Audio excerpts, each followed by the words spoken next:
안녕하세요. 리엔성형외과 이혁재 원장입니다.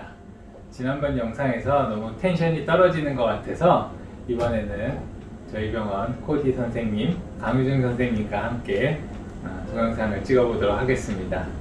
오늘은 목소리 출연만 하시겠습니다. 쌍꺼풀 수술을 받으실 때 가장 큰 고민이 되는 부분이 어떤 부분이신가요? 쌍꺼풀이 풀릴까봐 많이 걱정이 돼요. 왜 풀리는 건지 알 수 있을까요? 쌍꺼풀이 풀리는 이유는 쌍꺼풀 수술적인 면이 하나 있고요. 환자분 소인적인 면이 하나 있을 수 있습니다. 수술적인 면은 쌍꺼풀 수술을 하는 과정에서 실이 풀린다든지 하는 이유 때문에 쌍꺼풀이 풀릴 수 있는 거고요. 환자분 소인적인 면은 환자분의 눈 상태에 따라서 쌍꺼풀이 풀리거나 하실 수 있습니다. 수술적인 면은 제가 이제 수술을 잘 하면은 덜 풀릴 수 있는 거고요. 만약에 수술적인 면으로 쌍꺼풀이 풀린 경우에는 다시 재수술을 통해서 수술을 하면은 쌍꺼풀이 안 풀리는 쌍꺼풀이 되실 수 있을 겁니다. 환자분 소인적인 면인 경우에는 환자분의 그런 문제점이 어떤 건지를 정확하게 안 다음에 그거에 맞게 원인을 알아내서 그 원인 부분을 해결해 주어야지 쌍꺼풀이 안 풀리는 쌍꺼풀을 만들 수가 있습니다.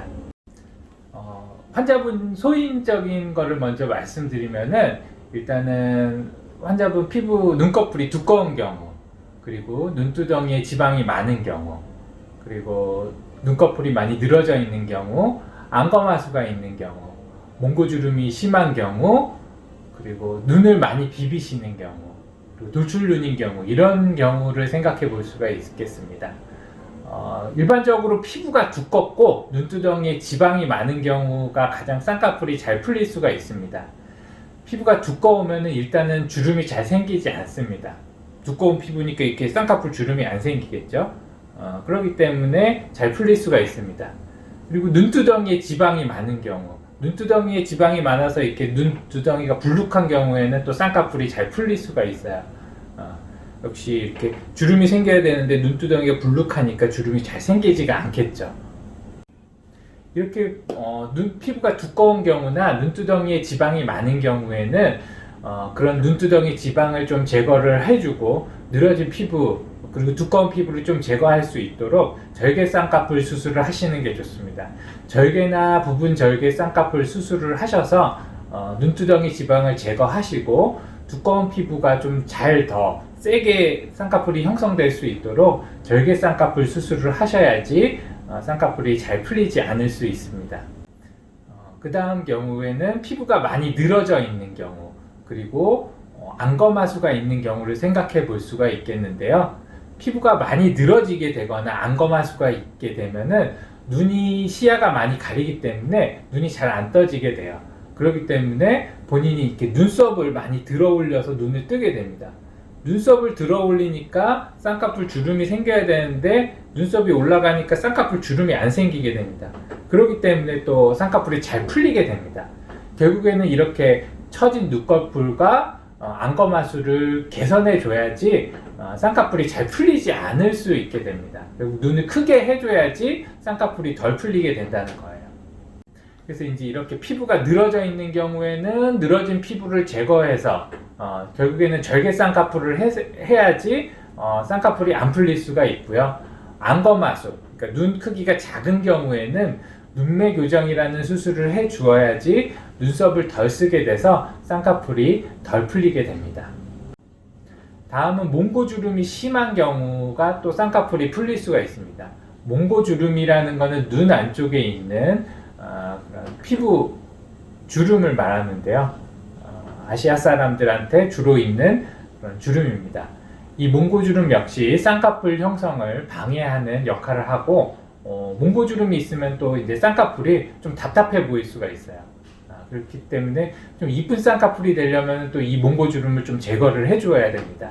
이 몽고주름을 제거하는 방법에는 앞트임과 윗트임 같은 트임 수술을 하시면은 몽고주름이 좀 제거가 되고 쌍꺼풀이 또 이뻐 보이고 잘 안 풀리게 됩니다. 다음으로는 이제 눈을 많이 비비시는 분들이 있어요. 아토피 피부염이나 알러지 같은 것이 있는 분들은 눈을 자주 비비는 습관을 가지시게 되는데 이런 눈을 비비고 그러면은 안에 잡고 있던 유착들이 풀릴 수 있기 때문에 역시 쌍꺼풀이 잘 풀리는 경우가 해당됩니다. 이런 경우에는 이런 눈을 비비는 습관을 좀 개선을 한다든지 그리고 아토피나 알러지 피부염 같은 거를 치료를 하셔야지 쌍꺼풀이 덜 풀리게 됩니다. 눈이 좀 돌출눈이신 분들이 있어요. 이런 분들은 눈이 좀 앞으로 나오게 되면은 역시 이렇게 피부 주름이 형성이 돼야 되는데 눈이 앞으로 나와 있기 때문에 피부 주름이 덜 형성이 돼서 쌍꺼풀이 잘 풀리게 됩니다. 돌출눈인 경우에는 뭐 인위적으로 그거를 어떻게 개선하기가 어렵기 때문에 역시 쌍꺼풀을 좀 강하게 잡아줘야 돼서 눈매 교정이나 절개 쌍꺼풀로 수술을 하셔야지 쌍꺼풀이 덜 풀리실 수 있습니다. 네, 지금까지 이제 뭐 쌍꺼풀이 잘 풀리는 경우에 대해서 말씀드렸는데요. 되게 이해가 잘 되셨나요? 네. 안 되신 것 같은데? 이해 잘 됐습니다. 잘 됐나요? 네.